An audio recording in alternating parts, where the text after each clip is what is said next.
ఈ exit polls ఎవరైతే సీరియస్గా అంటే ఇక్కడ స్టేట్ ఓరియంటేషన్తో మన రాష్ట్రం కానీ ఇక్కడ మాత్రమే ఫీల్డ్లో ఉండి ఇక్కడ రెప్యూటెడ్ సంస్థలుగా ఉన్న వాళ్ళు చేసిన వాటిలో పాజిటివ్ ట్రెండ్ అయితే కనిపిస్తుంది వైఎస్ఆర్ కాంగ్రెస్ పార్టీ.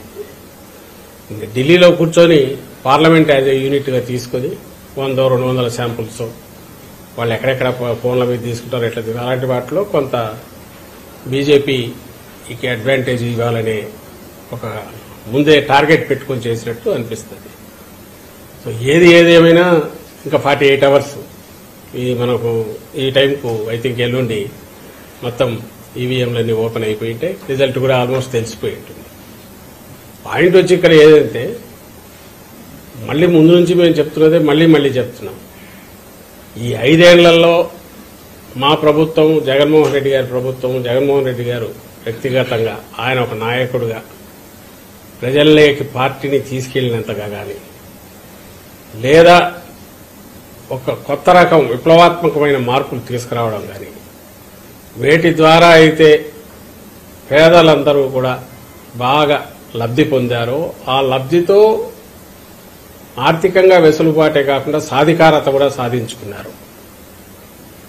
వాళ్ళందరూ ఖచ్చితంగా తమ ఆదరాభిమానాలు జగన్మోహన్ రెడ్డి గారికి మా పార్టీకి చూపించారనేది ప్రస్ఫుటంగా ప్రతి మా ఎలక్షన్ క్యాంపెయిన్లో కానీ లేదా అంతకుముందు గడపకపోయినప్పుడు పార్టీకి వచ్చిన ఆదరణలో కానీ కనపడుతుంది. అటువైపు ఏం జరిగింది, కూటమి అనేది వాళ్ళు ఫామ్ అయినప్పటి నుంచి చంద్రబాబు నాయుడు గారు కానీ తర్వాత పవన్ కళ్యాణ్ గారితో పెట్టుకున్నాకైనా ఆఖరణ బీజేపీ పంచన చేరి రోజుల తరబడి కూర్చొని వాళ్ళని ఎట్టోట్లా ఒప్పించుకొని వాళ్లకు వాళ్ళు అడిగినన్ని సీట్లు కొంత ఇచ్చి సర్దుబాటు చేసుకున్నా ఒక గ్రాండ్ అలయన్స్ లాగా అయితే బాగా కనపడింది. అంటే అందరూ కలిసి ఏకమయ్యారు.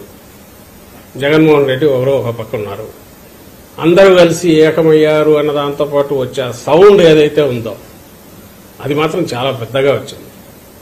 రాష్ట్రమంతా వాళ్ళ ఇష్టం చెదిగారు, అటు తిరిగారు ఇటు తిరిగారు నాయకులు ఎక్కువ మంది.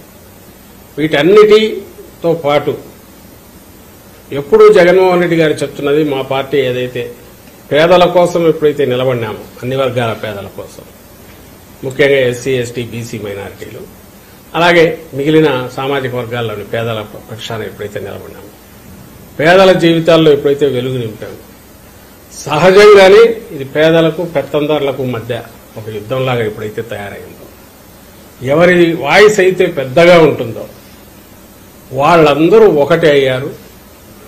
ఈ పార్టీలన్నీ ఒకటి కావడం వల్ల సౌండ్ మాత్రం చాలా పెద్దగా వచ్చింది ఆ వైపు నుంచి.